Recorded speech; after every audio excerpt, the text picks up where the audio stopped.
Well, welcome back to the Perfect 10 of Martial Arts. We're going to talk about today the top 10 reasons to not punch to the face. The operative word here is punch and face. Okay, we're not talking about smaller strikes to the head, a focused attack to the nose. Again, we're talking about the good old standard reeling back and swinging and punching somebody in the face, as 9 out of 10 people tend to do. So, number 10 is they're expecting it. They're expecting it. Again, 9 out of 10 people, if they're standing toe-to-toe, they're going to expect that the first thing that the opponent is going to do is pull their arm back and swing to the face. Small target. There's a lot of other very large targets on the body. Why just go for the head? It's bone on bone. If you're punching, again, keyword was punching, to the face, there's not a lot of muscle on the face, and it's obviously the skull is very hard, your hand is hard, so if you punch to the face, there's a good likelihood that you're going to hurt your hand. Some train for it. If you get anybody that's done any kind of boxing, any kind of training like that, they're actually designed and ready to actually take a punch and continue fighting. Number 6, it's minimal damage. I will re-emphasize, we're not talking about a focused strike to the temple. We're talking about just a random punch to the face to get things started. And if you do that, it's really minimal damage. Maybe you'll hit a jaw, maybe you'll hit a point, but if you did, it would be random and unplanned, and if you do that, it's going to be minimal damage.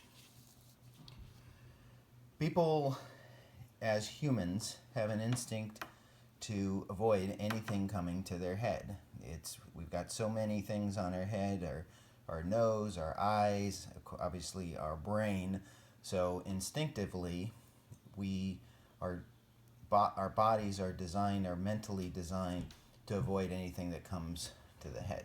So you may even miss, or they may be able to avoid it without even trying and without any kind of training. So a corollary to that is involuntary blocks. Again, just like people are designed and wired to avoid anything that's coming to their head, the first thing they're going to do is put their hands up and try to block it. Again, no training required here. And it's a waste of your training. You spend years and years training with chops and palm strikes and other ways to adjust your hand to create a better striking surface. So just reeling back and punching to the face is just a waste of all your training. Number 2, there are a lot better targets, which we'll go over in a separate video, but there are a lot of other better targets than just the head. And then lastly, number 1, most importantly, is that the head turns and absorbs the energy. So this is related loosely to the minimal damage factor. So what happens here is this is the head facing forward. The head is on the neck. It's designed to swivel. So if energy is coming in this way, it hits and the head turns, and as it turns, it actually avoids or absorbs energy and then swings right back, and again, minimal damage, and that's why boxers can take hundreds and hundreds of hits literally to the head, because there's energy that's absorbed when the head turns. So what's the answer? There's a lot of answers. I'll go over the top 10 strikes to the head, but in the meantime, if you insist on some kind of punch or attack, what you do is you put your hand next to the head first, then punch. That's supposed to be a hand.